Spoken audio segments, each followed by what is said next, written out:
दोस्तों, भागवत पुराण 10वां स्कंद, अध्याय 50A से 55B।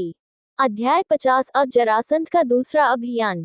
श्री शुकदेव ने कहा, बृहद्रथ का पुत्र पराक्रमी राजा जरासंध, जो दिन रात पिछली पराजक भगवान कृष्ण द्वारा को याद कर दुखी रहता था, ने तीसरे महीने खार के बाद में सभी सहयोगी राजकुमारों को आमंत्रित किया और उन्हें युद्ध की तैयारी करने के लिए प्रेरित किया। मत्स्य, आधुनिक अलवर और जयपुर और भरतपुर के पूर्व राज्यों के कुछ हिस्से, मालव, सेदी, बुंदेलखंड और मध्य प्रदेश के निकटवर्ती भाग, कुरु, पांचाल, रोहिलखंड, लेकिन पूर्व में हिमालय की तराई से चंबल तक का देश, केरल, कुलिन, करवाल और सहारनपुर जिले का एक हिस्सा, कुंतला, दक्षिणी महाराष्ट्र, अवंती, उज्जैन के आसपास का देश, काशी, गांधार, पेशावर और रावलपिंडी और यूसुफजई के पूर्व जिले के राजाओं की सहयोगी सेनाओं के साथ देश अब पाकिस्तान में, सिंजय, कलिंग, उड़ीसा का बड़ा भाग, विशेषकर उसका दक्षिण भाग के कई व्यास और सतलुज के बीच का देश, आंध्र, दशान, पूर्वी मालवा और भोपाल जिला, वंग, पश्चिमी बंगाल, सिंध का निचला भाग, मध्य रावी और चिनाब के बीच का देश, त्रिकुट, जलंधर और लाहौर जिले का एक भाग, सोवीर, ऊपरी सिंध और दक्षिणी पंजाब और पहाड़ों से आए योद्धा, ये सब मिलकर 23 अक्षौहिणियों की एक सेना बनाते थे। इस सेना के साथ वह मगध देश को पार करके पश्चिम की ओर मथुरा की ओर चला गया। वह अपने साथ सभी राजाओं को उनके हाथियों, घुड़सवारों, रथों और पैदल सेना के साथ घसीटता हुआ ले जा रहा था। मथुरा पर घेरा डालने के लिए आए और उन्होंने यमुना के तट पर कई राजाओं और अनुयायियों के तंबुओं से घिरे हुए डेरा डाला। उन्होंने सूत, मागध और भाटों द्वारा गाए गए स्तुति गीतों को सुनकर अपना मनोरंजन किया और विश्राम किया। मगध के शक्तिशाली राजा द्वारा युद्ध की महान तैयारियों के बारे में सुनकर कृष्ण ने एक सम्मेलन बुलाया और बलराम, वसुदेव, उद्धव, अक्रूर, शन्या, आहुक और सारंग के साथ योजना बनाई। इनसे परामर्श करके रात्रि में रणनीति की उचित योजना बनाकर उसने सूर्योदय से पहले ही अपने सर्वश्रेष्ठ योद्धाओं को बुला लिया। अज्ञेय प्रकृति के भगवान ने अपनी सेना को 4 भागों में विभाजित किया, हाथी, घुड़सवार, सारथी और पैदल सैनिक 3 टुकड़ियां। कृष्ण ने मगध के राजा जरासंध की सेना के विरुद्ध इन्हें इस प्रकार तैनात किया। मधु नामक राक्षस का वध करने वाले श्री कृष्ण ने बलराम, हार्दिका, गदा और सारना को बाईं ओर भेजा। उन्होंने सात्यकी, विपृथु, पृथु और उद्धव को सेना सहित दाहिनी ओर भेजा। कमल नेत्र भगवान स्वयं कुछ सारथियों के साथ मगधराज की विशाल सेना में सामने से घुस आए। जरासंध की सेना, जिसमें असंख्य हाथी, घोड़े, रथ और पैदल सैनिक थे, यमुना के तट पर चुपचाप सो रही थी और आनंदपूर्वक आनंद मना रही थी। जब सूर्य पूर्व पर्वत पर उदय हो रहा था और रात्रि का अंधकार दूर हो रहा था, पक्षी अपने घोंसलों में चहचहा रहे थे, कमल खिल रहे थे और मधुमक्खियां मधुर स्वर में गुंजन कर रही थी, तब कृष्ण ने मगधराज की भयंकर अजेय सेना में प्रवेश किया। हे राजन, उस समय शत्रुओं के घोड़े बिना काठी के तथा पंक्ति में बंधे हुए थे, तथा उस समय हाथियों की पीठ पर कवच भी नहीं था। सैनिकों ने अपने हथियार नहीं उठाए थे, यहाँ तक कि उनके बाल भी नहीं बंधे थे। उन्होंने अपना सामान्य कवच भी नहीं पहना था और वे अपने घोड़ों या वाहनों पर सवार नहीं थे। रथों में घोड़े नहीं जोते गए और ध्वजाएं भी नहीं फहराई गईं, जो उनकी तैयारी की कमी को दर्शाता है। इस समय पीले वस्त्र पहने हुए कृष्ण मगधराज की सेना में घुस गए। तीनों ओर से आक्रमण करती हुई सेना देखकर सभी राजा असमंजस में पड़ गए और उन्हें समझ में नहीं आया कि क्या करें। कुछ योद्धा एक साथ इकट्ठे हुए, जबकि अन्य डर के मारे भाग गए।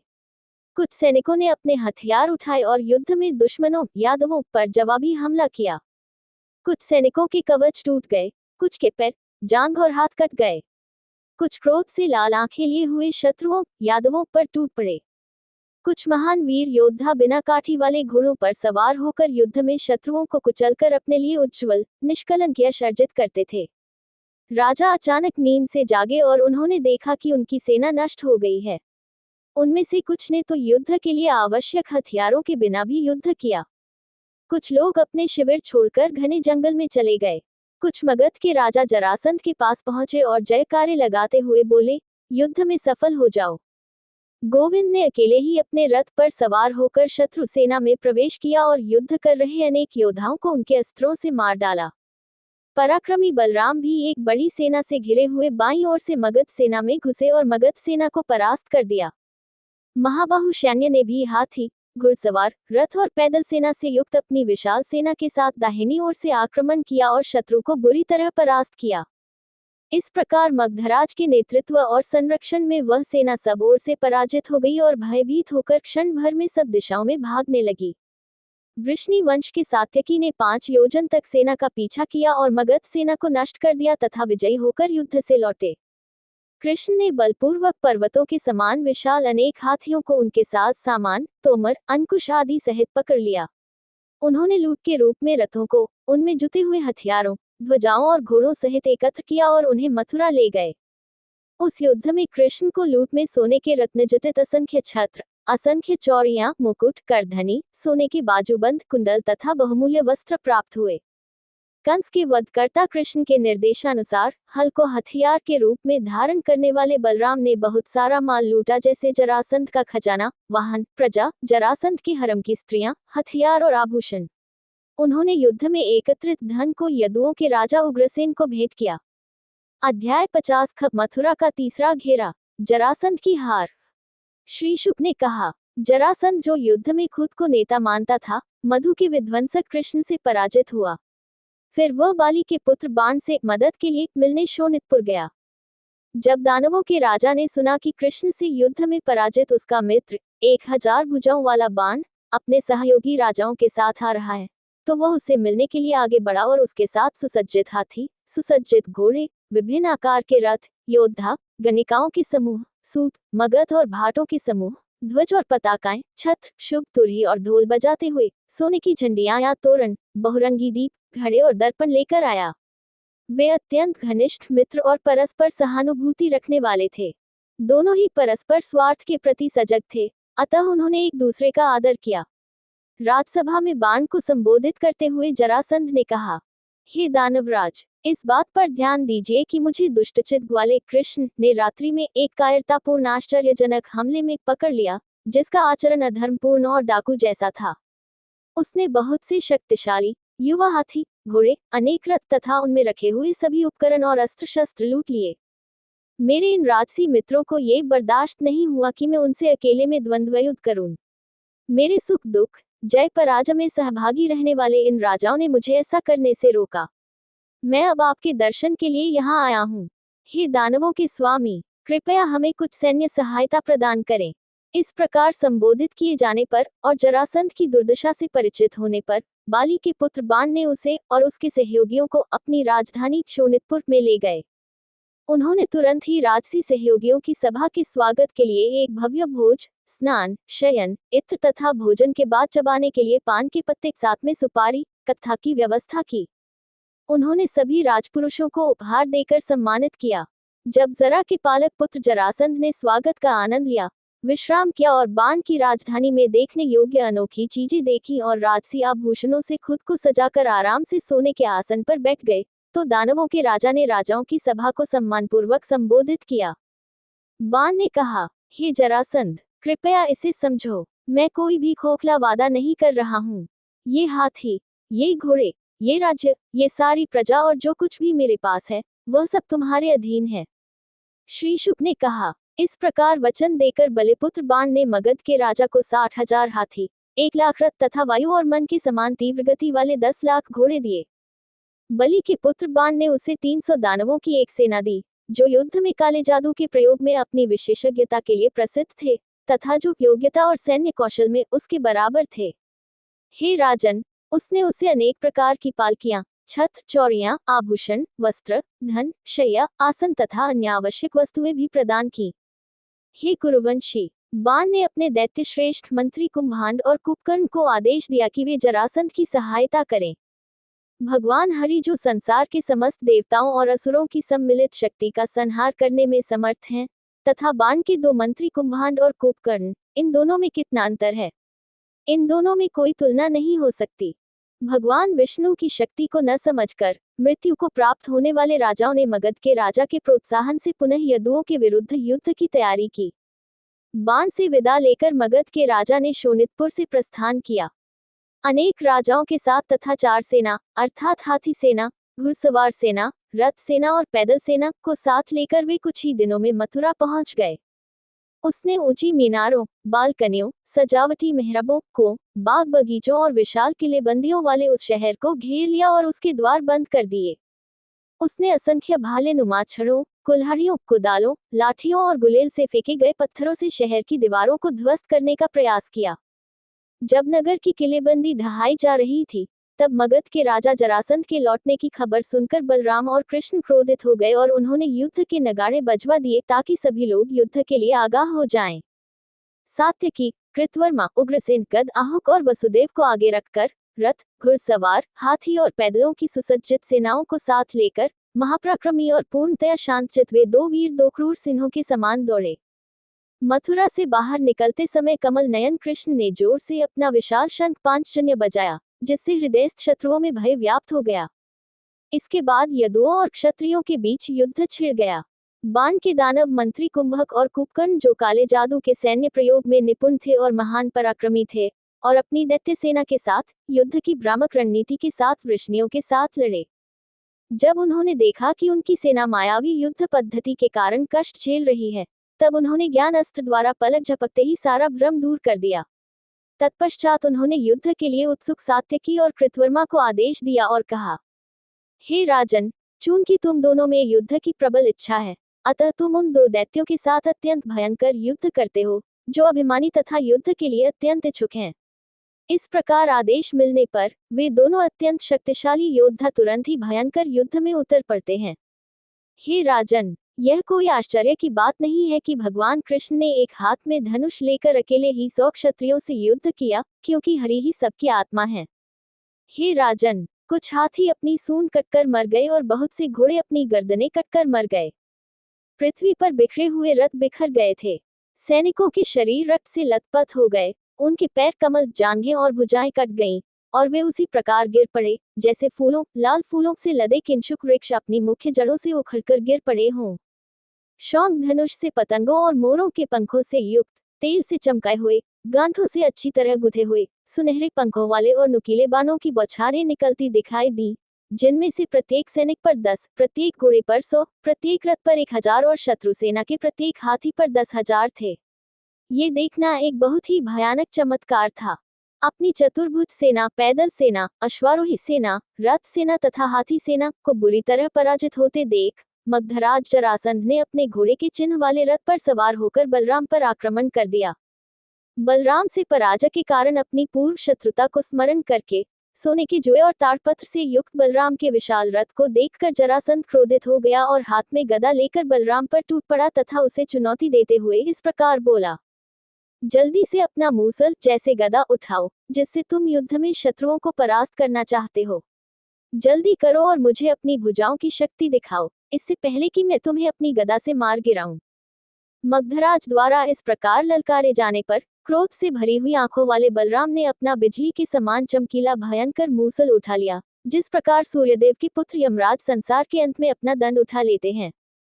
हल को अपना शस्त्र मानकर बलराम जी ने 1000 बार मूसल को चक्राकार घुमाया और शत्रुओं के गर्व को चूर करने में समर्थ अग्नि के समान धूम छोड़ने वाले उस मूसल को तुरंत छोड़ा और सिंह के समान दहाड़ने लगे। हे राजन, बलराम जी की भुजा से छोड़े गए मूसल से घोड़े, सारथी और रथ सहित जरासंध घबरा गया और उसने पाया कि उसने बलराम जी के बल को कम करके आंका था।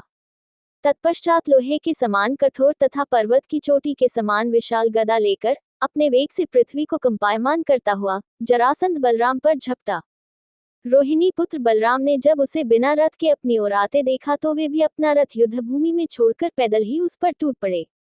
जब सभी प्राणी ये देख रहे थे तो क्रोध से भरकर मगध जरासंध ने अपनी लोहे से बनी भारी गदा उठाए और बलराम पर आक्रमण कर दिया। उसने गदा से उन्हें मार गिराया और गर्जना की, हे कुरुवंशी। बलराम जी ने अपनी छाती पर आती हुई चट्टान के समान कठोर गदा को आते देखकर उसे अपने बाएं हाथ से पकड़ लिया। उसने गदा फेंककर जरासंध की छाती पर मुक्का मारा। पराक्रमी रोहिणी पुत्र ने शक्तिशाली जरासंध को अपनी भुजाओं में जकड़ लिया। उसने जरासंध के पेट को अपने पैरों के बीच में लपेट लिया और उसकी गर्दन को अपनी कांख में दबा लिया, जिससे वे दोनों भूमि पर लौटने लगे। हे राजन, जब वे गिर रहे थे तब बलराम जरासंध पर सवार थे, किंतु क्षण भर में ही अपार शक्ति वाले जरासंध ने उन्हें अपने अधीन कर लिया। क्रोध से लाल आंखें किए हुए दोनों वीर उठ खड़े हुए और पुनः एक दूसरे को पकड़ने लगे, जैसे दो भयंकर हाथी तीव्र गंध से उन्मत्त हो गए हों। वे अत्यंत क्रोधित और क्रूर योद्धा एक दूसरे को मारने के लिए तत्पर हो गए और एक दूसरे पर अपनी छाती पटकने लगे तथा एक दूसरे को युद्ध में घसीटने का प्रयत्न करने लगे। हे राजन, इस प्रकार 10,000 धनुष के क्षेत्र में एक दूसरे को घसीटते हुए उन्होंने आसपास के वृक्षों तथा चट्टानों को चूर्ण चूर्ण कर दिया। महाघमंडी वीर जरासंध ने अपने आप को अलग करके अपनी गदा उठा ली। यहाँ तक कि अज्ञेय प्रकृति वाले महाबलशाली बलराम भी खड़े हो गए और क्षण भर में ही उनका मूसल लेकर उन पर प्रहार करने लगे। उस युद्ध में बलराम ने अपने मूसल से जरासंध के सिर, वक्षस्थल तथा कंधों के मध्य, कंधों, भुजाओं, नाभि, जांघों, घुटनों, पेट तथा वक्षस्थल पर अनेक बार प्रहार किया। गर्वित मगधराज ने बलराम को छाती, गर्दन, मुख, ललाट, ठोड़ी, कंधे, नाभि, कूल्हों तथा पार्श्वों पर एक साथ जोरदार प्रहार किया। जब बलराम और जरासंध युद्ध में एक दूसरे पर प्रहार कर रहे थे, तब दोनों राजा युद्ध से घबरा गए और अत्यंत व्याकुल हो गए। ये सोचकर कि मगध का राजा मरणासन है, वे धीरे धीरे हताश हो गए और उनमें लड़ने की इच्छा कम हो गई। महाबली सात्यकी, जो कुंभहान से युद्ध कर रहे थे, उन्हें बाण के मंत्री ने युद्ध में 3 बाणों से घायल कर दिया था। महाबाहु सात्यकी अत्यंत आहत होकर क्रुद्ध सर्प के समान भारी सांस लेने लगे। युद्ध में कुंभहन को मारने के लिए उन्होंने 5 लोहे के बाण लिए। हे कुरुवंशीय सिंह, जब शक्तिशाली भुजाओं वाले सात्यकी ने अपने कानों में डोरी खींचकर बाण के मंत्री कुंभहन की नाभि, कंठ, ललाट, वक्षस्थल और मुकुट पर प्रहार किया, तब दैत्यमंत्री की सेना में बड़ा कोलाहल मच गया। इस प्रकार बाणों से घायल होकर कुंभहान अपने रथ के आसन पर अचेत होकर गिर पड़ा। उसे अचेत देखकर सारथी ने मन ही मन शोक किया और तुरंत ही उसे अपने रथ पर बिठाकर युद्ध से दूर ले गया। हे भरत, जब कुंभहान को युद्ध से विमुख होते देख कुंभकर्ण नामक राक्षस ने, जिससे कृतवर्मा ने युद्ध किया था, कृतवर्मा को छोड़ दिया और युद्धभूमि से चला गया। दोनों दैत्य मगधराज से विदा लिए बिना ही युद्ध भूमि से चले गए, यद्यपि मगधराज ने उन्हें राहत नहीं दी थी। अपनी शेष सेना के साथ दोनों दैत्य उसी रास्ते से शोणितपुर लौट गए, जिस रास्ते से आए थे। अध्याय 50 करवीरपुरा की विजय। श्री शुक ने कहा, हे श्रेष्ठ राजन, जब उन्होंने देखा कि बाण की सेना ने उनका साथ छोड़ दिया है और वे स्वयं भी यादवों के अस्त्र शस्त्रों की बौछार से अत्यंत व्याकुल हो गए हैं, तब राजकुमारों का मनोबल टूट गया। ये देखकर कि दानव सेना पहले ही लौट चुकी है, शत्रु राजकुमार थक चुके हैं तथा कृष्ण युद्ध जारी रखे हुए हैं, बलराम को लगा कि उनकी शक्ति बढ़ गई है। उस युद्ध में उन्होंने अपने बाएं हाथ से जरासंध के सिर की जटा पकड़ी और मूसल से उसके सिर पर प्रहार करना चाहा। उसी समय बलराम ने एक स्पष्ट आकाश में गरजते बादलों के समान ऊंची आवाज सुनी, हे बलराम, जरासंध तुम्हारे द्वारा मारा नहीं जाएगा। युद्ध से प्रसन्नतापूर्वक लौट आओ। स्वर्ग से आई हुई उस आवाज को सुनकर बलवान बलराम जी उसे छोड़कर अपने रथ पर सवार होकर युद्धभूमि से लौट आए, और बहुत से ब्राह्मण मुनियों, सिद्धों, भाटों और गायकों ने उनकी बहुत प्रशंसा की। अब जरा का पालक पुत्र जरासंध अपना सिर झुकाए हुए, युद्ध में पराजित राजाओं को साथ लिए हुए तथा युद्ध में मारे गए राजाओं की थोड़ी सी बची हुई सेना से घिरा हुआ, युद्ध से विरत होकर अपनी राजधानी की ओर चला गया। श्री शुक ने कहा, महान तेज वाले भगवान कृष्ण ने बाणों की बौछार से शत्रु सेनाओं को ढक दिया और उन राजाओं को भागने पर मजबूर कर दिया तथा युद्ध में उनमें से अधिकांश को मार डाला। उनके पीछे सूत, मागध और बंदन जैसे गायक और भाट थे जो उनसे बहुत प्रसन्न थे और उनकी महिमा का गान कर रहे थे तथा उच्च विद्वान ब्राह्मण भी थे जो ऊंचे स्वर में उनकी प्रशंसा गा रहे थे। इसके पश्चात भगवान ने मथुरा नगर में प्रवेश किया, जो प्रसन्न और प्रसन्न नागरिकों से आबाद था, एक ऐसा नगर जिसकी ऊंची दीवारें और ऊंचे मेहराबदार द्वार थे, जो लहराती पताकाओं और प्रज्वलित दीपों से सुशोभित थे। जब वे राजमार्ग से प्रवेश कर रहे थे, तो वे सुंदर रूप से चमक रहे थे। वे पुष्पों से और हवेलियों की छतों पर बैठी स्त्रियों द्वारा हाथ जोड़कर तले हुए अनाजों से सजे हुए थे। मथुरा के नागरिक जो उन्हें प्रसन्न करने के लिए उत्सुक थे, उन्होंने मधु के वंशज कृष्ण और बलराम को अत्यंत कीमती उपहार, फूलों और तेलों की उत्तम मालाएं भेंट की। यादवों में प्रमुख कृष्ण इस प्रकार राजमार्ग से गुजरे। विशाल सभा भवन में प्रवेश करके उत्तम आसन पर विराजमान हुए वीर कृष्ण को बलराम तथा बुद्धिमान सात्यकी के साथ यदुओं तथा स्वर्ग में इंद्र आदि ब्राह्मणों ने सम्मानित किया। वहां उपस्थित बुद्धिमान राजनीतिज्ञों तथा उग्रसेन, उद्धव, अक्रूर आदि सज्जन यदुओं से परामर्श करके भगवान कृष्ण को बलराम के साथ उनके साथी तथा सहायक के रूप में जाने की अनुमति दी गई। श्रेष्ठ पर्वत गोमंत तथा उसके शिखर पर स्थित महान दुर्ग को देखने की इच्छा से वे दोनों प्रातःकाल मथुरा से निकलकर दक्षिण दिशा की ओर चल पड़े। भगवान श्रीहरि ने बलराम जी के साथ यमुना नदी को पार किया तथा अनेक देशों, पर्वतों, नदियों तथा पहाड़ियों को पार किया। रास्ते से गुजरते हुए उन्होंने एक जंगल के ऊंचे भाग पर एक वृक्ष की जड़ पर बैठे एक असाधारण प्रतिष्ठित ऋषि को देखा। ऋषि के सिर पर जटाओं का एक गुच्छा था। वे छाल के वस्त्र और हिरण की खाल पहने हुए थे और उनके पास एक कमंडल लौकी का पानी का बर्तन था। वे सूर्य की तरह तेजस्वी थे। वे आध्यात्मिक ज्ञान और आनंद पर निर्भर थे और उनके चारों ओर सैकड़ों शिष्य थे। बलराम और कृष्ण, जो जगत के रक्षक हैं, उन्हें देखकर बहुत प्रसन्न हुए। दोनों वीरों ने विधिपूर्वक तथा सतर्कतापूर्वक उनका आदर किया।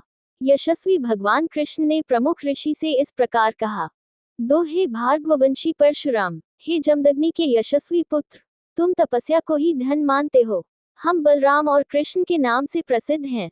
क्या हमारा नाम कभी तुम्हारे कानों तक पहुंचा है? वासुदेव द्वारा इस प्रकार संबोधित किए जाने पर भार्गव ने मधु के दोनों वंशजों की ओर देखा, केवल उनके आध्यात्मिक स्वरूप को जानने के लिए।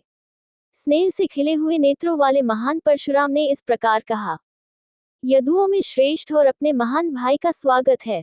मैं जानता हूं कि आप यदुवंश में उत्पन्न हुए अति इंद्रियवान भगवान हैं।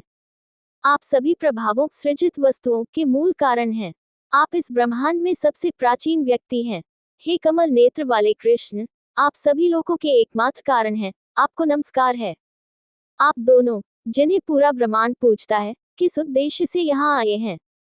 परशुराम के इस प्रकार पूछने पर जमदग्नि पुत्र बलराम और कृष्ण बोले, हे पराक्रमी प्रभु, हम गोमंत नामक दुर्गम पर्वत के शिखर पर स्थित उसके दर्शन करना चाहते हैं। ये सुनकर जमदग्नि पुत्र परशुराम ने कृष्ण से कहा, हे महाबाहु, तुम अपने बड़े भाई के साथ गोमंत पर्वत पर जाओ। उस पर्वत की तलहटी में करवीर नगर है, जिसकी रक्षा श्रीगाल वासुदेव करते हैं, किंतु वे तुम्हारा अतिक्रमण सहन नहीं करेंगे। युद्ध में उनका वध करके तुम गोमंत पर्वत पर अधिकार कर सकते हो। परशुराम जी के इस प्रकार कहने पर जमदग्नि पुत्र मधुवंशी बलराम और कृष्ण सर्वज्ञ मुनि से विदा लेकर दक्षिण दिशा की ओर चल पड़े। उन दोनों ने देखा कि गोमंत पर्वत गगनचुंबी विशाल वृक्षों से आच्छादित है। उन्होंने इसके नीचे करवीरा शहर भी देखा, जिसमें ऊंचे द्वार, विभिन्न प्रकार की निर्मित प्राचीरें, अद्भुत इमारतें, महल और मीनारें थीं। शंख, चक्र तथा गदा धारण करने वाले श्री कृष्ण ने जोर से शंख बजाया। श्री कृष्ण के शंख की ध्वनि सुनकर श्रीगल वसुदेव क्रोध से भर गए और पैदल, घुड़सवार, रथ तथा गज सेना की अपनी विशाल सेना लेकर यदुओं के प्रिय बलराम तथा श्री कृष्ण पर आक्रमण कर दिया। उन्होंने उन माधव बंधुओं को मानो बाणों की वर्षा से पूर्णतया ढक दिया। उस महाविशाल सेना को देखकर दो प्रमुख यादव वीर पैदल ही युद्ध में उनके साथ लड़ने लगे तथा बाणों की वर्षा करके उस सेना को अत्यंत व्याकुल कर दिया तथा उसमें खलबली मचा दी। ये देखकर राजा श्रीगाल क्रोध में भरकर उन दोनों पर टूट पड़ा। जब भगवान वसुदेव ने उसे रथ पर सवार होकर धनुष लेकर आते देखा तो उसे उसी तरह रोक दिया, जिस तरह समुद्र की लहरों को तटरेखा रोक देती है। दोनों महाबली वासुदेव अत्यंत क्रोधित होकर शत्रुओं को समाप्त करने की नीयत से एक दूसरे से लड़ने लगे। जब युद्ध उसी दिशा में आगे बढ़ा, तो भगवान गोविंद ने क्षण भर में श्रीगाल वसुदेव का सिर उसके तेजस्वी मुकुट सहित काट डाला। अपने स्वामी को मारा गया देखकर उसकी सेना के जो सैनिक अब भी जीवित बचे थे, वे सब और भाग गए। तत्पश्चात बलराम और कृष्ण दोनों ने करवीर नामक बड़े नगर में प्रवेश किया। ब्राह्मणों और व्यापारियों ने उन दोनों की पूजा अपने प्रिय स्वामी के रूप में की। अपने सैनिकों की सुरक्षा में कृष्ण ने श्रीगाल वासुदेव के हाथी, घोड़े, रथ, सैनिक, खजाने और धन को भेजने की व्यवस्था की। अध्याय 50 कृष्ण का राज्याभिषेक, जरासंध की पराजय। श्री शुक ने कहा, बलराम और कृष्ण प्रमुख गोमंत पर्वत पर चढ़े, जो ऊंचे वृक्षों और लताओं से आच्छादित था। ये शाल, ताल, ताड़ और तमाल वृक्षों से घनी तरह से आच्छादित था और प्रियल और अशोक वृक्षों से सुशोभित था। ये कदम, निम, नीमा, खिंताल, पुन्नग वृक्षों से समृद्ध था। ये केले के पेड़ों के झुरमुटों से सुंदर लग रहा था और हर्षित कोयलों की कूक से गूंज रहा था। इसके पेड़ गुनगुनाती मधुमक्खियों और कूदते बंदरों के झुंड से थोड़ा हिल रहे थे। ये ताड़ के पेड़ों से सुंदर लग रहा था, जिनकी शाखाएं अपने फलों के बोझ से नीचे लटक रही थी। ये कई झरनों से सींचा गया था। ये क्रिस्टल जल और ठंडी घनी छाया से भरपूर था। उन्होंने उस सुंदर परिदृश्य को देखा और उसका आनंद लिया। वे पर्वत पर प्रवर्षण नामक शिखर पर चढ़ गए, जहां बादल सदैव बिना रुके वर्षा करते थे। उस शिखर पर चढ़कर उन दोनों महान यदुओं ने सब दिशाओं का निरीक्षण किया। वे उस पर्वत के सर्वश्रेष्ठ भाग में मनचाही खुशी से रहने लगे। इसी बीच समुद्रों में श्रेष्ठ क्षीरसागर में, जो शंख, चक्र और गदा धारण करने वाले देवाधिदेव भगवान विष्णु का निवास स्थान है, वहां आए हुए महाप्रतापी विरोचन पुत्र बलि ने देवाधिदेव भगवान विष्णु का बहुमूल्य रत्नजटित मुकुट छीन लिया। मुकुट को हजारों कीमती नीलम इंद्रनील रत्न से शानदार ढंग से तराशा गया था और उसमें सैकड़ों कीमती गोमेद रत्न जड़े हुए थे। यह माणिक बड़े नीले कीमती पत्थरों और मोतियों से चमक रहा था। यह मुकुट पुष्पराग, एक प्रकार का कीमती पत्थर, और मूंगे से भरपूर था। ये दिव्य स्वर्ण से बना था। जब उसे पता चला कि मुकुट दानव वीर ने छीन लिया है, तो पक्षियों के राजा और शहर के प्रभारी रक्षक गरुड़ ने तुरंत उसका पीछा किया। मार्ग में उन्होंने दुर्दांत दानवराज को पकड़ लिया और उसके साथ भयंकर युद्ध करके उस प्रमुख राक्षस को परास्त कर दिया। गरुड़ ने अपना मुकुट, जो रत्नों का ढेर था और सूर्य के समान चमक रहा था, छीन लिया और लौटते समय देवकी पुत्र भगवान हरि को देखा। वह अपने बड़े भाई के साथ गोमंत नामक सुंदर और श्रेष्ठ पर्वत पर बैठा हुआ था। उसने तुरंत ही अपने सिर पर भगवान विष्णु का वह दिव्य आभूषण मुकुट धारण कर लिया। अपने सिर से उनके चरणों को प्रणाम करके वह उनकी स्तुति गाने लगा। गरुड़ ने कहा, मैं भगवान नारायण को बारंबार नमस्कार करता हूँ, जिन्होंने किसी विशेष कार्य के लिए मानव रूप धारण किया है, और जो सभी को अत्यंत प्रिय हैं। देवताओं के शत्रुओं के विनाश के कारण तथा आंतरिक नियंत्रक के रूप में सभी के कार्यों के साक्षी नारायण को मेरा नमस्कार है।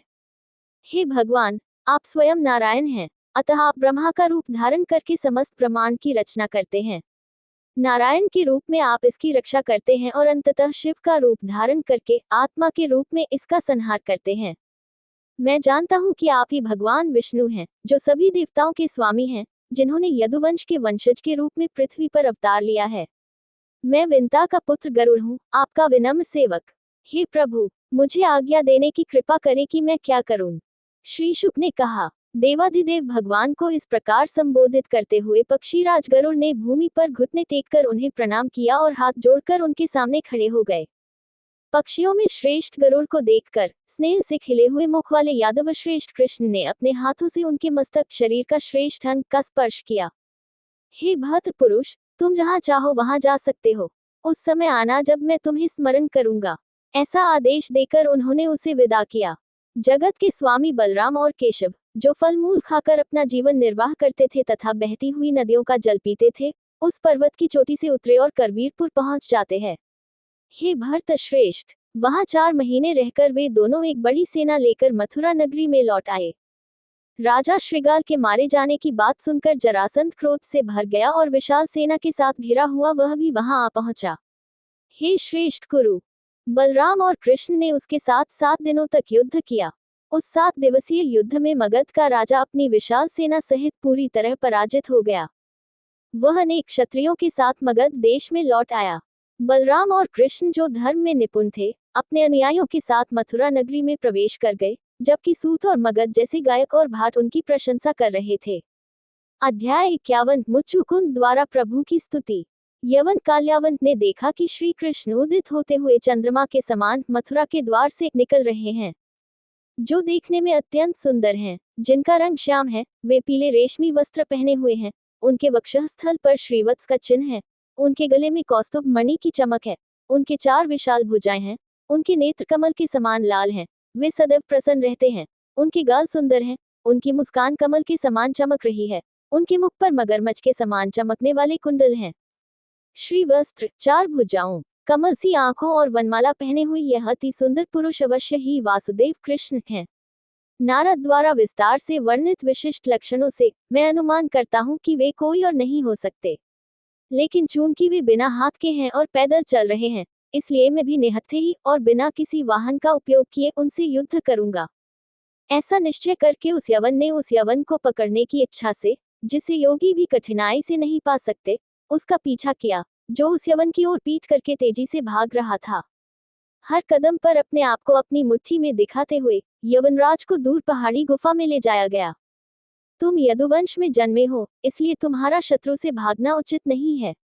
इस प्रकार उसे धिक्कारते हुए पीछा करते हुए भी वह उसे पकड़ नहीं सका, क्योंकि उसके अशुभ कर्म अभी समाप्त नहीं हुए थे। इस प्रकार अपमानित होने पर भी भगवान उस पर्वत की एक गहरी गुफा में प्रवेश कर गए। काल्यवन भी उस गुफा में घुस गया और उसने देखा कि वहां एक अन्य व्यक्ति सोया हुआ पड़ा है। निश्चय ही मुझे इतनी दूर तक फुसलाकर ले जाने के बाद वह एक भोले व्यक्ति की तरह सो रहा है। ऐसा सोचकर और सोते हुए व्यक्ति को कृष्ण समझकर उस मूर्ख ने उसे लात मारी। जो व्यक्ति बहुत देर से सोया हुआ था वह जाग गया। उसने धीरे से अपनी आंखें खोली और चारों ओर देखा तो देखा कि काल्यवन उसके पास खड़ा है। क्रोधित पुरुष नींद से बुरी तरह जगाया गया कि क्रोधित दृष्टि से काल्यवन के शरीर से आग निकली और वह क्षण भर में भस्म हो गया। राजा परीक्षित ने पूछा, हे ब्राह्मण ऋषि, उस व्यक्ति का क्या नाम था जिसने यवन को इस प्रकार मारा था? वह किससे उत्पन्न हुआ था? उसमें कौन सी असाधारण शक्ति थी? वह सोने के लिए गुफा में क्यों गया था? उसमें कौन सी तेजस्वी चमक थी? श्री शुक जी ने कहा, वे इक्ष्वाकु वंश में जन्मे थे और मांधात्री के एक प्रमुख पुत्र थे। वे मुचुकुंद नाम से प्रसिद्ध थे। वे ब्राह्मणों के मित्र थे और हमेशा अपने वचनों के पक्के थे।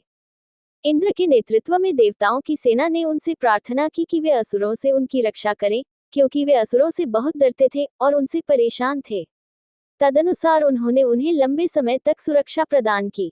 भगवान कार्तिकेय शिव के पुत्र को अपना रक्षक बनाकर वे मुचुकुंद से बोले, हे राजन, अब आप हमारी रक्षा के कठिन कार्य से निवृत्त हो जाएं। हे योद्धा, जिस संसार राज्य से तुमने सारे कांटे, दुष्ट और शत्रु मिटा दिए थे, उसे त्याग कर तुम हमारी रक्षा कर रहे हो, और ऐसा करते हुए तुमने सारे सुखों का त्याग कर दिया है। अब आपके पुत्र, रानी, कुल के लोग, मंत्री या आपकी समकालीन प्रजा में से कोई भी जीवित नहीं बचा है, क्योंकि वे काल के प्रभाव के अधीन हैं और मर चुके हैं।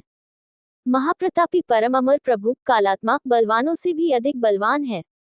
वह सभी प्राणियों को खेल खेल में आसानी से भगा देता है, जैसे चरवाहा अपने मवेशियों को भगा देता है। भगवान आपका भला करें, कृपया हमसे मोक्ष के अलावा कोई और वरदान मांगे, क्योंकि अविनाशी सर्वशक्तिमान भगवान विष्णु ही इसे देने में सक्षम है।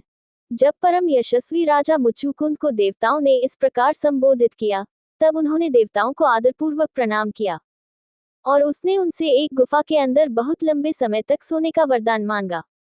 जब उसे वह वरदान मिल गया, तो महान विचार वाले राजा मुचुकुंद ने थकान से व्याकुल होकर उनसे अखंड नींद मांगी। वृंदावन संस्करण में कहा गया है, मुचुकुंद ने वरदान मांगा, स्माइली फेस, हे श्रेष्ठ देवो, जो कोई मेरी नींद में विघ्न डाले वह तुरंत भस्म हो जाए। देवताओं ने तथास्तु कहकर वरदान दे दिया। वह देवताओं द्वारा दिखाई गई एक गुफा में प्रवेश कर गए और देवताओं द्वारा दी गई नींद का आनंद लेने लगे। देवताओं ने उसे आश्वासन दिया, जो व्यक्ति आपको सोते समय बिना सोचे समझे जगा देगा और इस प्रकार आपके विश्राम में बाधा डालेगा, वह मूर्ख व्यक्ति आपके द्वारा जगाए जाने पर उसी क्षण भस्म हो जाएगा। जब यवन भस्म हो गए, तब परम तेजस्वी सात्वत भगवान कृष्ण बुद्धिमान राजा मुचुकुंद के समक्ष प्रकट हुए। उसने भगवान को देखा, जो मेघ के समान श्याम वर्ण के थे, पीले रेशमी वस्त्र पहने हुए थे, वक्षस्थल पर श्रीवत्स चिन्ह था, जो कौस्तुभ मणि से चमक रहे थे, जिनकी 4 भुजाएं थी, जो वनमाला से शोभायमान थे, जिनके मुख पर मनोहर कृपालुता थी, जिनके कानों में मगरमच्छ के आकार के कुंडल थे, जो सब मनुष्यों की आंखों को मोह लेने वाले थे, जिनकी मुस्कान और प्रेममयी मुस्कान थी, जो यौवन से युक्त थे, जिनकी चाल गर्वीले सिंह के समान थी। उसके तेजस्वी तेज से अभिभूत होकर अत्यंत बुद्धिमान राजा ने उससे नम्रतापूर्वक पूछा, क्योंकि वह अपने तेज के कारण अगम्य था। मुकुकुंडा ने कहा, तुम कौन हो जो इस दुर्गम पर्वत की गुफा में घने जंगल में आए हो? तुम इस कांटों से भरे जंगल में कमल की पंखुड़ियों के समान कोमल पैरों से कैसे घूमते हो? आप सभी तेज और प्रकाश से युक्त देवताओं में से राजसी तेज के अवतार हैं। क्या आप तेजों में अग्निदेव हैं, सूर्यदेव हैं, चंद्रदेव हैं, महान इंद्र हैं, जगत के पालनहार देवता हैं, या कोई अन्य उच्च कोटि के देवता हैं? मैं आपको तीनों देवों के देवों ब्रह्मा, विष्णु तथा शिव में से सर्वश्रेष्ठ भगवान विष्णु मानता हूँ, क्योंकि आप अपने तेज से गुफा के अंधकार को दूर करते हैं, या मेरे हृदय में अज्ञान को दूर करते हैं, जैसे दीपक का प्रकाश करता है। हे श्रेष्ठ पुरुष, यदि आप प्रसन्न हो तो कृपया अपना जन्म, पराक्रम, कुल नाम हम लोगों के समक्ष स्पष्ट रूप से प्रकट करें, जो उसे सुनने के सच्चे इच्छुक हैं, या जो सच्चे मन से आपकी सेवा करना चाहते हैं। हे नरसिंह, हम लोग इक्ष्वाकु वंश के क्षत्रिय हैं। हे प्रभु, मैं मानधात्र जो युवनाश्व का पुत्र था का पुत्र मुचुकुंद हूँ। बहुत दिनों तक जागरण करने के कारण मैं पूरी तरह थक गया था तथा मेरे शरीर के सभी अंग सुन्न हो गए थे और नींद से अभिभूत हो गए थे। मैं जी भरकर निर्बाध नींद का आनंद ले रहा था, जिससे अभी अभी किसी अज्ञात व्यक्ति ने मुझे बुरी तरह जगा दिया। वह भी अपने पापों के कारण भस्म हो गया है। तब शत्रुओं का नाश करने वाले आपके तेजो में स्वरूप का दर्शन मुझे हुआ है। आपके असह्य तेज से चकाचौंध होने के कारण हम लोग अधिक समय तक आपको नहीं देख पाते।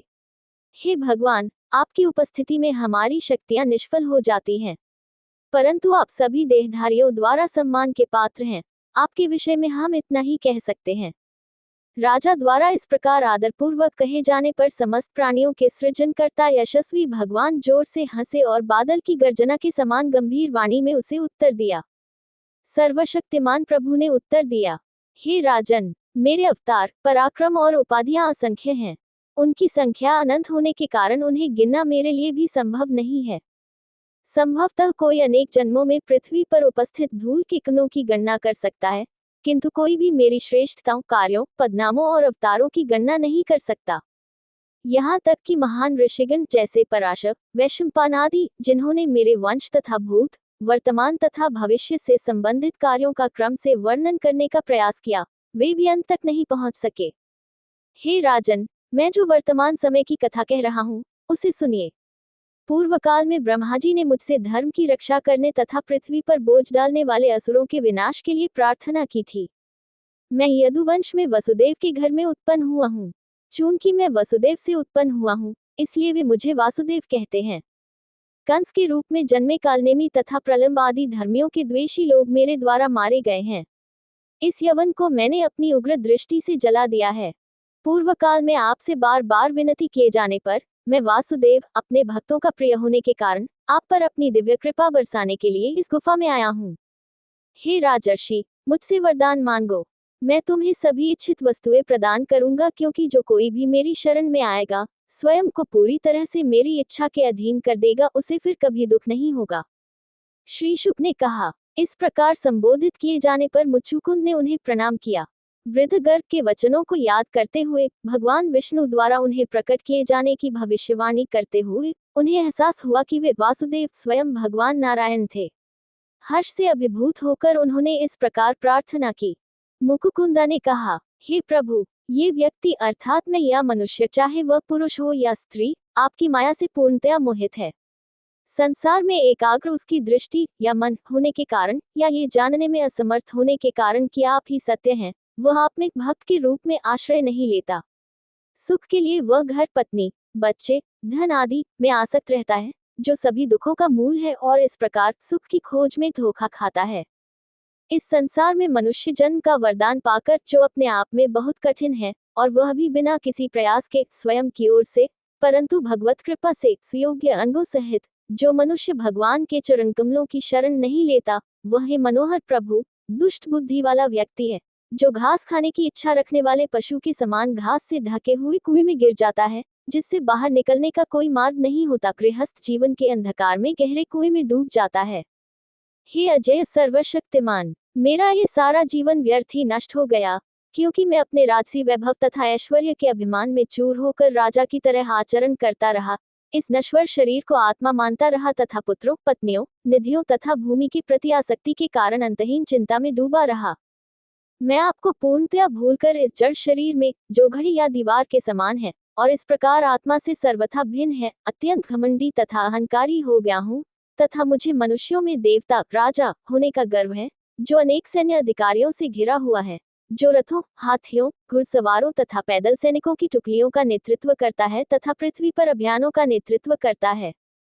हे मृत्यु के सजग देवता, आप उस व्यक्ति को आश्चर्यजनक रूप से पकड़ लेते हैं, जो आपको भूल जाता है और सांसारिक योजनाओं की प्राप्ति के उपायों पर विचार करने में लीन हो जाता है, जिससे भले ही वे असफल हो जाएं, सांसारिक वस्तुओं की इच्छा तीव्र हो जाती है, जिससे प्राप्ति के बाद भी उनके प्रति लोभ और तृष्णा अत्यधिक बढ़ जाती है।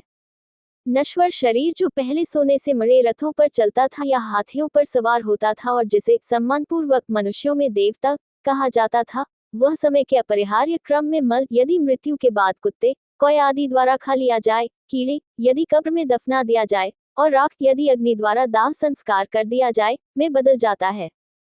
हे सर्वशक्तिमान प्रभु, समस्त दिशाओं में पृथ्वी पर फैले हुए सभी राज्यों को जीतकर, भविष्य में होने वाले युद्धों को रोककर, उच्च राज सिंहासन पर आसीन होकर, अपने पूर्व समकक्षों द्वारा सम्मान पाकर, पुरुष अपने घर में स्त्रियों के लिए पालतू खेलने के लिए पशु की स्थिति में आ जाता है, जो कि यौन सुखों से युक्त है।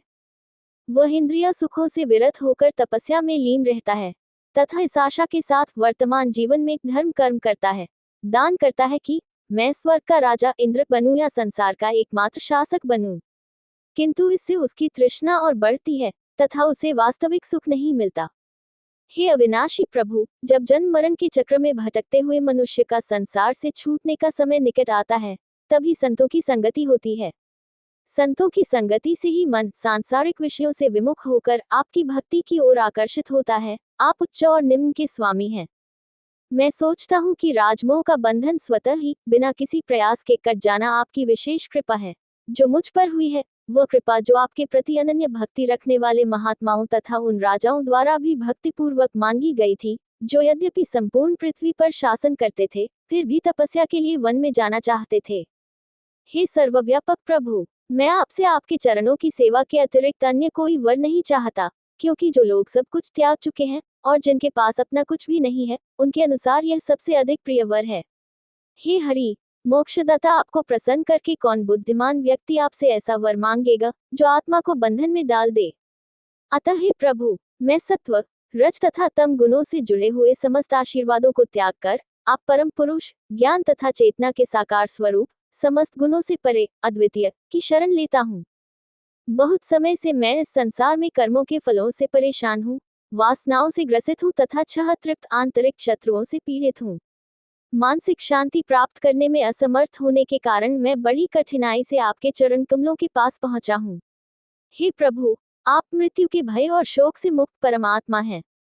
हे प्रभु, आप मुझ संकटग्रस्त की रक्षा करने की कृपा करें। महिमावान प्रभु ने कहा, हे समस्त जगत के सम्राट, हे राजन, आपका मन आसक्ति, लोभ आदि दोषों से रहित है और आपका निर्णय निर्मल है। यद्यपि आपको वरदानों का प्रलोभन दिया गया था, फिर भी आप उनके प्रलोभन में नहीं आए। आपकी अचूकता की परीक्षा लेने के लिए ही आपको वरदानों का प्रलोभन दिया गया था। कृपया जान ले कि अनन्य भक्तों का मन और बुद्धि वरदानों के प्रलोभन से कभी नहीं बदलती। जो लोग भक्तों के अलावा अन्य हैं और जो प्राणायाम, श्वास नियंत्रण और अन्य साधनों से अपने मन को नियंत्रित करते हैं, उनका मन वासनाओं, सूक्ष्म इच्छाओं से रहित नहीं होता और ये देखा गया है कि वे पुनः इंद्रिय विषयों में आसक्त हो जाते हैं। मुझमें मन लगाकर तुम अपनी इच्छानुसार पृथ्वी पर विचरण करो। मुझमें तुम्हारी भक्ति चिरस्थायी और अटल रहे। क्षत्रिय धर्म का पालन करते हुए तुमने शिकार, युद्ध आदि में जीवों की हत्या की है। मेरे शरण में आकर तथा ध्यान एवं तपस्या करके अपने द्वारा किए गए पाप का प्रायश्चित करो।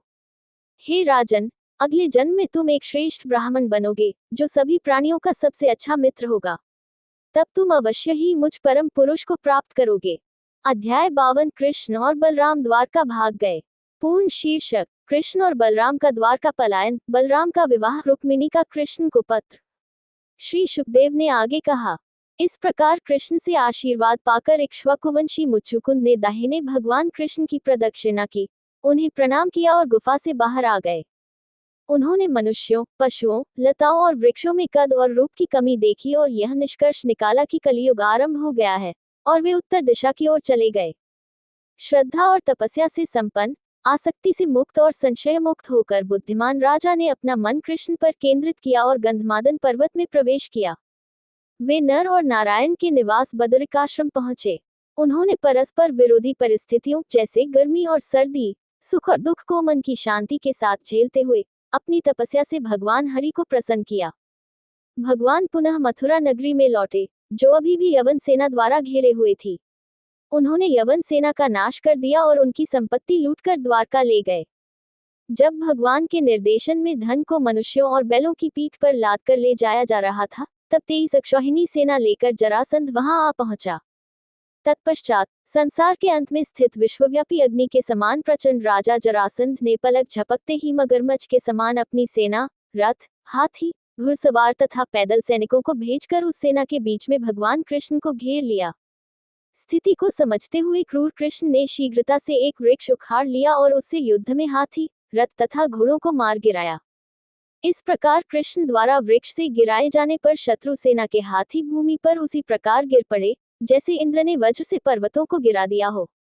हे कुरुश्रेष्ठ, रथियों और सवारों का तथा घोड़ों और सवारों का भी कुछ पता नहीं रह गया था, मानो वे सब चूर्ण चूर्ण हो गए हों।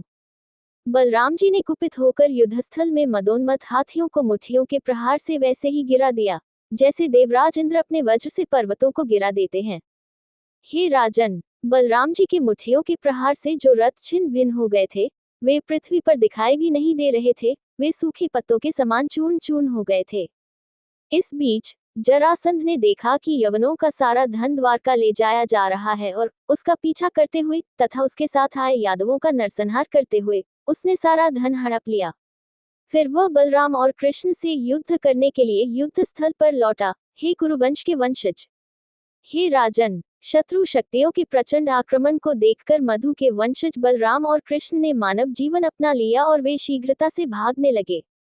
जब उन्होंने देखा कि जरासंध अपने सहयोगी राजकुमारों और उनकी सेनाओं के साथ उनकी ओर तेजी से आ रहा है और वे स्वयं भारी वर्षा से प्रेरित दो हाथी के बच्चों के समान बाणों की वर्षा से ग्रसित हो रहे हैं तथा उनके पास रथ, अस्त्र, कवच और सैनिक नहीं है, यद्यपि वे निडर थे, फिर भी उन्होंने विशाल खजाना यवन सेना से प्राप्त लूट छोड़ दिया और भयभीत कायरों का अभिनय करते हुए कमल की पंखुड़ियों के समान कोमल होकर पैदल ही कई योजन तक भाग गए। उन दोनों को भागते देख मगध के शक्तिशाली राजा ने ठहाके लगाकर हंसा और उन दोनों के गुप्त इरादों और क्षमता से अनभिज्ञ होकर अपनी रथ सेना के साथ उनका पीछा किया। जवाबी हमला करते हुए दोनों योद्धाओं ने रात में करवीरपुर में विश्राम किया। सूर्योदय होने पर दोनों वीर गोमंत पर्वत पर चढ़ गए। सिद्धों, चारणों, गंधर्वों और विद्याधरों से आबाद गोमंत पर्वत पर चढ़कर बलराम और कृष्ण शीघ्रता से उसके शिखर पर चढ़ गए, जिसे प्रवर्षण कहते हैं, क्योंकि वहां बादल हमेशा वर्षा करते हैं। हे राजन, वे वहां फल और मूल खाकर सुखपूर्वक रहने लगे। जरासंध ने भी प्रसन्न होकर दोनों माधव भाइयों कृष्ण और बलराम का पीछा किया और अपनी विशाल सेना के साथ गोमंत पर्वत को घेर लिया। उसने अपने अनुचरों को बुलाया, जो गर्वीले और युद्ध में अजेय सहयोगी राजकुमार थे, जैसे कलिंग के राजा सुराष्ट्र, काठियावाड़ के शासक कुंजरापति, सिंधूप निचले सिंध के राजा जयद्रथ, कुरु वंश के सोमदत्त, गांधार के राजा शकुनी और विदर्भ के राजकुमार रुक्मी, कंबोज के सुदक्षिण और मत्स्य के राजा विराट। उसने उन्हें गोमंत के पूर्व से ऊपर जाने और लड़ने का आदेश दिया। दक्षिणी ओर से गोमंत पर्वत पर चढ़ने और हमला करने के लिए जरासंध ने निम्नलिखित राजाओं को आदेश दिया: पंचालों के राजा द्रुपद, सेडिस के शासक दमघोष, शाल्वों के राजा ब्रह्मदत्त और निषादों के प्रमुख एकलव्य, बाहलिक। कौरवों में अग्रगण्य और अजेय युधामन्यु, अवंती के विंद और अनुविंद और काशी के राजा पौंड्रक।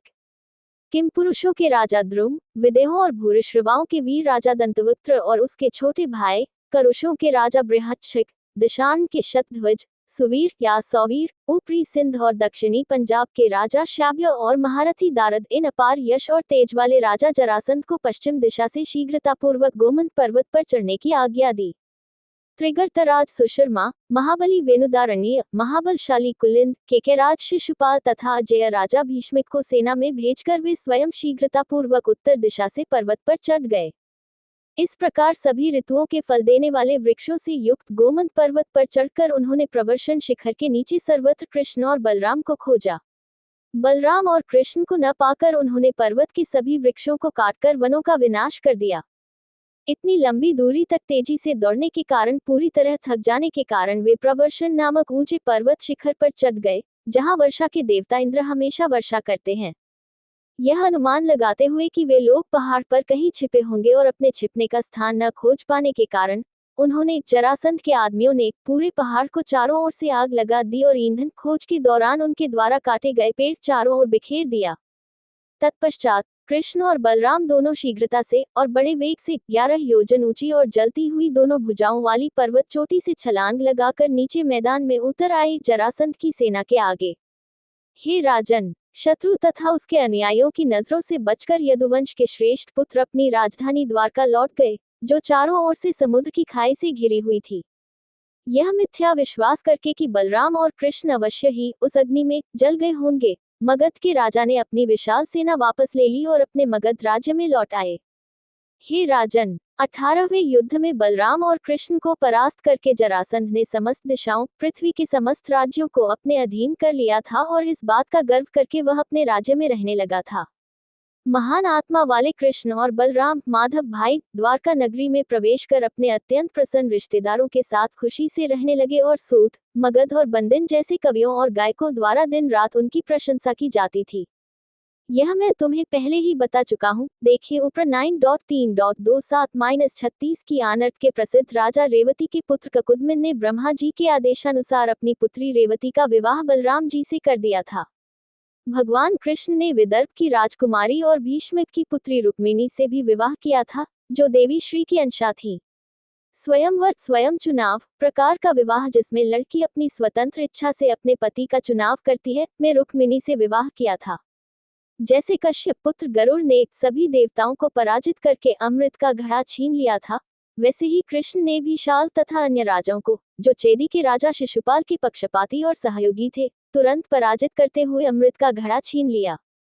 राजा परीक्षित ने पूछा, हमने सुना है कि भगवान ने राक्षस विवाह पद्धति, जिसमें सगे संबंधियों के विरोध के बावजूद लड़की का बलपूर्वक अपहरण कर लिया जाता है, के अनुसार भीष्मक की राजकुमारी सुंदर रूपवान रुक्मिणी से विवाह किया था। हे पूज्य ऋषि, मैं असीम शक्ति और तेज वाले भगवान कृष्ण की कथा सुनना चाहता हूँ, जिन्होंने जरासंध, शाल्व आदि को पराजित किया और कन्या का हरण कर लिया। हे ब्राह्मण मुनि, भगवान कृष्ण की कथाएं पुण्यदायक, मधुर, सदा रुचिकर, आनंददायक है तथा संसार के पापों का नाश करने वाली हैं। जो मनुष्य इनके श्रवण का महत्व जानता है, वह इनके श्रवण से तृप्त हो जाता है। श्री शुक जी ने कहा, भीष्मक नामक एक महान राजा थे, जो विदर्भ के एक शक्तिशाली सम्राट थे। उनके 5 बेटे और केवल एक सुंदर दिखने वाली बेटी थी। सबसे बड़े पुत्र का नाम रुक्मी था। उसके बाद रुक्मबाहु और फिर रुक्मकेश हुए। रुक्ममालिन और धर्मप्रायण रुक्मिणी उनकी बहन थी। अपने महल में आए हुए अतिथियों द्वारा भगवान कृष्ण के सौंदर्य, पराक्रम, उत्तम गुणों तथा ऐश्वर्य का गुणगान ध्यानपूर्वक सुनकर वह उन्हें अपना योग्य पति मानती थी। कृष्ण ने भी उससे विवाह करने का मन बना लिया, क्योंकि वे उसकी बुद्धिमत्ता, शुभ लक्षणों, हृदय की महानता, सौंदर्य, उच्च चरित्र और अन्य उत्कृष्टताओं के कारण उसे उपयुक्त पत्नी मानते थे। यद्यपि सभी भाई अपनी बहन का विवाह कृष्ण से करना चाहते थे, फिर भी रुक्मी, जो कृष्ण से द्वेष रखता था, इसके आड़े आया और उसने चेदी के राजा शिशुपाल से विवाह का प्रस्ताव रखा। स्थिति को समझकर विदर्भ की सुंदर राजकुमारी हृदय से बहुत व्याकुल हो गई। उसने समस्या पर विचार किया और तुरंत ही एक विश्वस्त ब्राह्मण को कृष्ण को लाने के लिए भेजा। द्वारका पहुंचने पर द्वारपालों ने उन्हें कृष्ण के समक्ष ले जाया, जहां उन्होंने प्रथम सबसे प्राचीन व्यक्ति को सोने के सिंहासन पर बैठे देखा।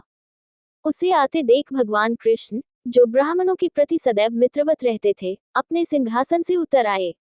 ब्राह्मण को सम्मानपूर्ण आसन देकर उन्होंने उसे सम्माननीय अतिथि के रूप में उसी प्रकार पूजा जिस प्रकार देवता उसे करते थे। जब वह भोजन कर चुका और आराम से विश्राम कर लिया, तो संतों के अंतिम आश्रय श्री कृष्ण उसके पास आए और अपने हाथों से उसके पैरों को धीरे से दबाते हुए उन्होंने चुपचाप ब्राह्मण से पूछा, हे श्रेष्ठ ब्राह्मणों में श्रेष्ठ, क्या आपका आचरण, जो कि परंपरागत रूप से बड़ों द्वारा स्वीकृत है, बिना किसी कठिनाई के चल रहा है? मुझे आशा है आप उससे प्रसन्न हैं तथा अपने हृदय में संतुष्ट हैं।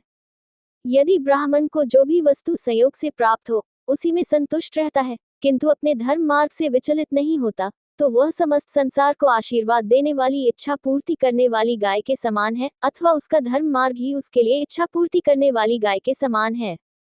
देवताओं के राजा इंद्र को भी यदि असंतुष्ट हो तो एक लोक से दूसरे लोक में बेचैन होकर भटकना पड़ता है।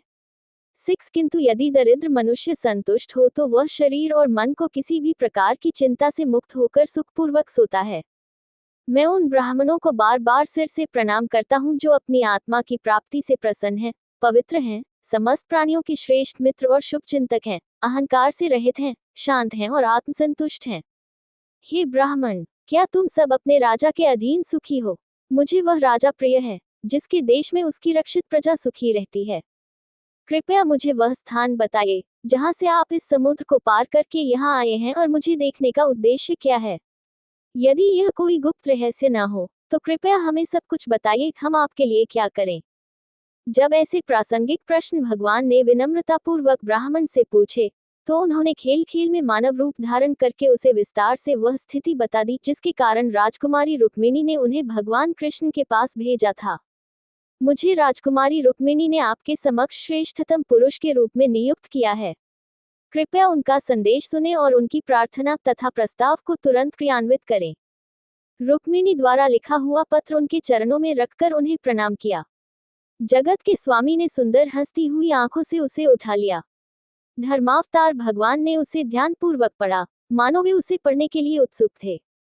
रुक्मिणी ने अपने संदेश में कहा, हे समस्त लोकों में सर्वाधिक सुंदर पुरुष, आपके उत्तम गुणों को सुनकर, जो कानों के माध्यम से हृदय में प्रवेश करते हैं तथा शरीर और मन की समस्त ज्वर को दूर करते हैं, तथा आपके उत्तम आकर्षण को सुनकर, जो नेत्रधारियों को समस्त प्रिय आशीर्वाद प्रदान करते हैं, मेरा हृदय समस्त लज्जा त्याग कर आप में प्रवेश करता है। हे अमर प्रभु, हे कृष्ण, हे पुरुषों में सिंह, कौन बुद्धिमान, विवेकशील और कुलीन कुल की कन्या उचित समय पर आपको पति रूप में नहीं चाहेगी? आप तो समस्त पुरुषों में सर्वाधिक सुंदर हैं, तथा कुल, चरित्र, सौंदर्य, ज्ञान, यौवन, ऐश्वर्य और वैभव में आपके ही समकक्ष हैं। आप देवी लक्ष्मी की महिमामयी पत्नी हैं, आपके भक्तों को आप प्रिय हैं, आप ब्रह्मांड के सर्वोच्च नियंत्रक हैं, जिनकी शरण असहाय लोग और मैं भी रक्षा के लिए आते हैं। इसे ध्यान में रखते हुए मुझ जैसे अपने चरण कमलों के सेवक की प्रार्थना स्वीकार करने की कृपा करें। हे प्रभु, मैंने स्वयं को आपके चरणों में समर्पित कर दिया है, अतः मैंने आपको अपना स्वामी चुन लिया है। हे कमल नयन वाले प्यारे स्वामी, मैंने अपना आपा आपको सौंप दिया है, कृपया मुझे अपनी पत्नी के रूप में स्वीकार करें। जिस प्रकार सियार अपने स्पर्श से शिकार के सिंह भाग को अपवित्र कर देता है, उसी प्रकार चेदी का राजा शिशुपाल शीघ्रता से आकर वीर के भाग अर्थात मुझे को न छू ले। यदि सर्वशक्तिमान परमेश्वर को मैंने कुआं खोदने, यज्ञ करने, दान देने, धार्मिक नियमों और व्रतों के पालन तथा देवताओं, ब्राह्मणों और गुरुओं की पूजा करने जैसे धार्मिक कार्यों से भली भांति प्रसन्न कर लिया है, तो गद के बड़े भाई भगवान कृष्ण आकर मुझसे विवाह करें, जिससे कि दमघोष शिशुपाल के पुत्र जैसे अन्य लोग मुझे न पकड़ सकें। हे अजय प्रभु, शीघ्र ही होने वाले विवाह के समय आप गुप्त रूप से सेना और सेनापतियों के साथ विदर्भ में पधारें। मगध के राजा चैद्य और जरासंध की सेनाओं को पराजित करें और राक्षस विवाह के अनुसार अपने पराक्रम के रूप में मुझे ले जाएं। मैं तुमसे शादी कैसे करूं जो हरम के परिसर में रहते हैं, बिना तुम्हारे रिश्तेदारों को मारे? अगर यह झिझक का कारण है, तो मैं तुम्हें एक उपाय बताता हूँ। शादी से एक दिन पहले तुम्हारे परिवार में एक पारंपरिक जुलूस होता है हमारे कुल देवता के लिए। इसमें दुल्हन को खुलेआम अपने देवता के पास जाना होता है।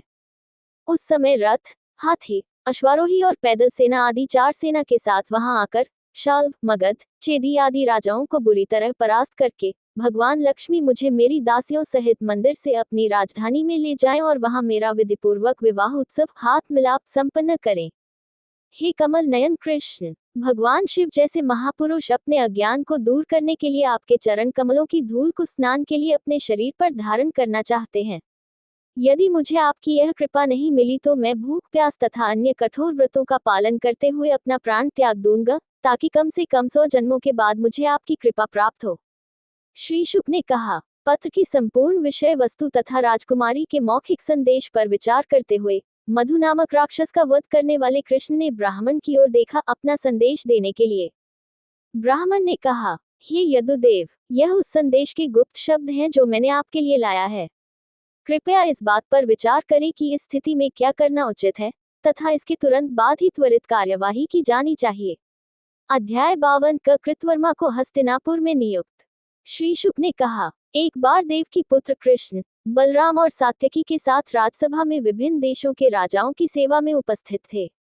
वहां उन्होंने यज्ञ में भाग लेने वाले ब्राह्मणों से सुना कि पांचाल देश के राजा द्रुपद को युद्ध में कुंती के युवा पुत्रों ने बंदी बना लिया है। हे कुरुवंश के वंशज, ये सुनकर अविनाशी भगवान प्रसन्न हुए और उन्होंने कृतवर्मा को हस्तिनापुर नगर में भेजकर सारा हाल जानने को कहा।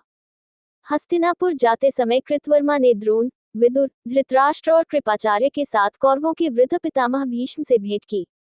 उन्होंने राजा युधिष्ठिर तथा उनके चारों भाइयों का आदर किया। हृदिक पुत्र कृतवर्मा ने कुंती का विशेष आदर किया। युधिष्ठिर ने कंस का वध करने वाले कृष्ण तथा उसके साथियों के विषय में, काल्यवन के वध, जरासंध पर विजय, करवीरपुर के शासक वासुदेव के वध तथा समुद्र में द्वारका नगरी के निर्माण के विषय में पूछा। उपर्युक्त घटनाओं के बारे में तथा हंस, दीपक और अजय ब्रह्मदत्त के वध के बारे में जानकर युधिष्ठिर ने सोचा कि तीनों लोगों का राज्य अब उनके हाथों में स्थायी रूप से सुरक्षित हो गया है।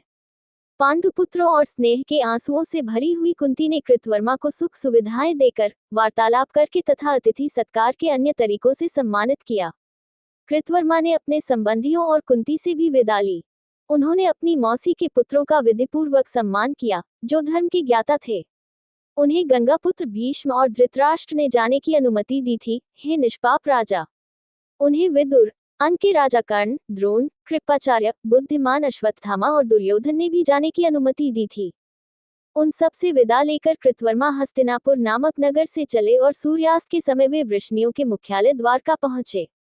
जब वह उस दिव्य सभा भवन में गया, जहां अनेक राजा उपस्थित थे, तो उसने वहां कृष्ण को देखा, जो सोने के ऊंचे आसन पर विराजमान थे। भगवान कृष्ण ने जो वनमाला धारण किए हुए थे और जिनके अनेक सेवक चौड़ियों से पंखा झल रहे थे, उन्हें जो कुछ उन्होंने देखा या सुना था, वह सब विस्तार पूर्वक कह सुनाया। कौरवों की राजधानी हस्तिनापुर में जो कुछ हुआ उसका विस्तृत वर्णन सुनकर जगत के शासक भगवान हरि पांडुपुत्रों के पराक्रम को जानकर अत्यंत प्रसन्न हो गए।